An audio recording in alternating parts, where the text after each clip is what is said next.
بھارت کے مایہ ناز کرکٹر محمد شامی کی مشکلات میں اضافہ ہوتا نظر آ رہا ہے کیونکہ سپریم کورٹ نے ان کی سابقہ اہلیہ حسینہ جہاں کی درخواست پر انہیں نوٹس جاری کیا۔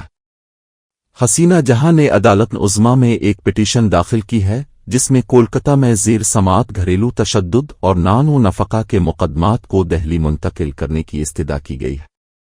درخواست گزار کا موقف ہے کہ وہ فی الحال دہلی میں مقیم ہیں اور ہر بار عدالتی کارروائی کے لیے کولکتہ جانا ان کے لیے زحمت اور دشواری کا باعث ہے۔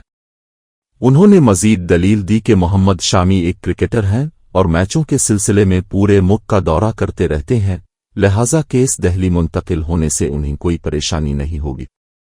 سپریم کورٹ نے اس معاملے پر محمد شامی اور مغربی بنگال حکومت سے جواب طلب کیا ہے تاکہ منتقلی کی ضرورت پر غور کیا جا سکے۔ واضح رہے کہ حسینہ جہاں نے حال ہی میں اپنی اور بیٹی کی ماہانہ مالی امداد کو 4 لاکھ سے بڑھا کر 10 لاکھ روپے کرنے کے لیے بھی عدالت سے رجوع کیا ہے۔